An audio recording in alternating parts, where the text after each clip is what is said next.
Bapak Ibu saudara-saudari yang terkasih, mungkin kemarin ada dari antara kita yang sempat membuka atau mengikuti penggalan atau mendengarkan secara utuh pidato kenegaraan Presiden Indonesia, Bapak Insinyur Haji Joko Widodo.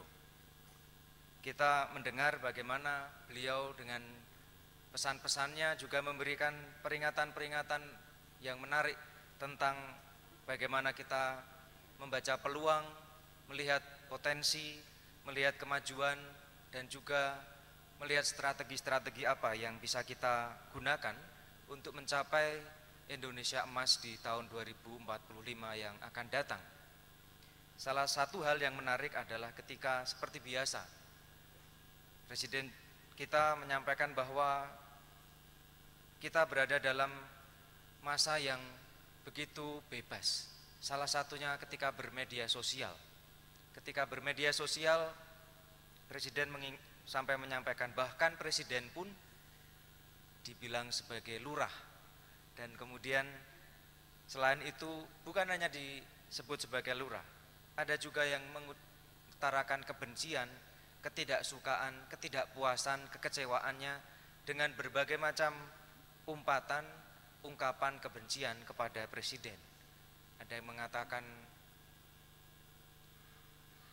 tolol, ada yang mengatakan bodoh, ada yang mengatakan plonga-plongo dan lain sebagainya.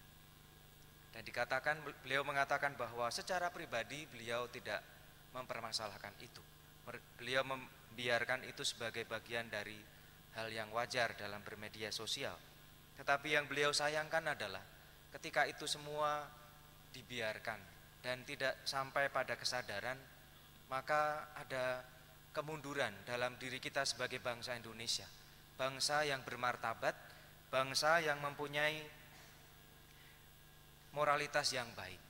Ketika kemudian orang tidak mampu menyaring apa yang disampaikan, apa yang diutarakan dalam bermedia sosial itu, maka saudara-saudari yang terkasih, itu juga menjadi hal-hal yang kiranya bisa merongrong kemerdekaan kita, merongrong persatuan kita sebagai bangsa.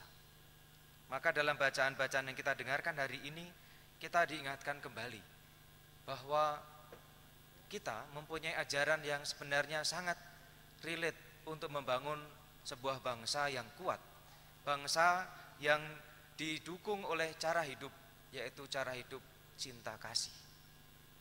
Bacaan yang pertama mengingatkan kita bagaimana kita diajak untuk jangan pernah menaruh benci kepada sesamamu, apapun juga kesalahannya.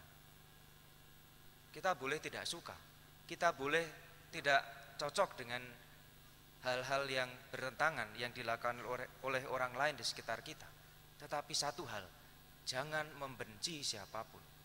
Karena melalui kebencian yang mulai kita hidupi, kita tanamkan, dan kita pelihara, hal-hal lain yang membuat kita terpisah satu sama lain akan semakin terbuka lebar. Kita diajak untuk tidak membenci, kita diajak untuk menjaga persatuan dengan saling mengingatkan satu dengan yang lain dalam kebaikan. Kita memang sudah merdeka, tetapi orang merdeka bukanlah orang yang bebas sebebas-bebasnya, mau ngapain saja terserah, mau mengumpat orang baik langsung maupun tidak langsung di media sosial maupun di tempat-tempat umum. Bukan demikian caranya. Orang merdeka adalah orang yang bebas, memilih untuk mengikatkan diri pada sesuatu yang luhur nilainya dan pantas diperjuangkan. Para perjuang meskipun belum sampai pada proklamasi, mereka adalah orang-orang yang bebas, orang-orang yang merdeka, karena mereka memperjuangkan kemerdekaan, memperjuangkan persatuan.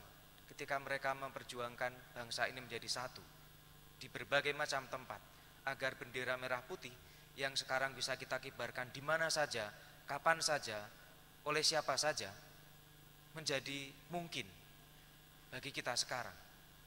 Para pejuang mempunyai kemerdekaan untuk mengikatkan diri pada sesuatu yang luhur nilainya dan pantas diperjuangkan, yaitu persatuan dan kemerdekaan. Bacaan hari ini juga demikian. Ketika kita dibebaskan dari rasa benci, dibebaskan dari rasa dengki, permusuhan satu sama lain, kita bersatu untuk bisa berjalan sebagai komunio, sebagai bangsa yang saling menguatkan dan berjalan bersama. Bacaan yang kedua oleh Rasul Paulus juga bagi Rasul Petrus, maksud saya. Petrus juga melihat bahwa bagi dia yang paling luhur itu adalah Allah. Sehingga merdeka berarti menjadi hamba Allah, mengikatkan diri pada Allah dan hidup sesuai dengan kehendak Allah. Oleh karena itu saudara-saudari yang terkasih, kita bisa dengan penuh kebebasan dan sukacita, kita bisa menyatakan apa yang tadi dinyanyikan oleh pemazmur. Kita dipanggil untuk kemerdekaan dan abdilah satu sama lain.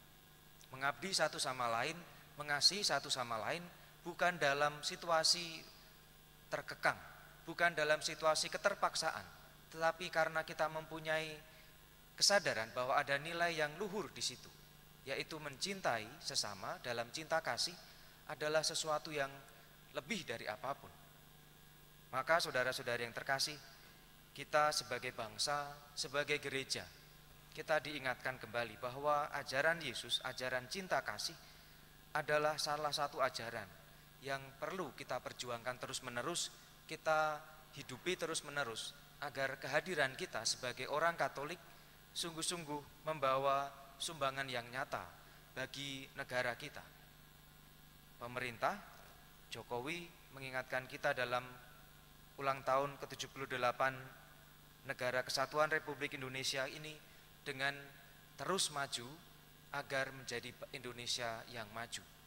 Kita diajak untuk maju dalam kebaikan, meneruskan hal-hal yang baik agar kita bisa mewariskan kepada anak cucu kita negara yang kuat, bangsa yang bersatu, umat yang saling mengasihi satu sama lain karena kita mengikuti Yesus. Pejuang-pejuang telah mengusahakan yang terbaik pada masanya. Gereja telah mengingatkan kita 100% Katolik, 100% Indonesia. Maka semoga saudara-saudari yang terkasih, kita yang telah terlebih dahulu dikasihi oleh Tuhan dengan kemerdekaan sejati dari dosa dan kesalahan, kita mengusahakannya dalam hidup yang saling mengasihi satu sama lain, mulai dari keluarga kita, mulai dari lingkungan kita, gereja kita, dan dimanapun kita berada, menyumbangkan segala yang baik untuk bangsa yang semakin bersatu, bangsa yang saling mengasihi satu dengan yang lain sebagai saudara. Kemuliaan kepada Bapa dan Putra dan Roh Kudus.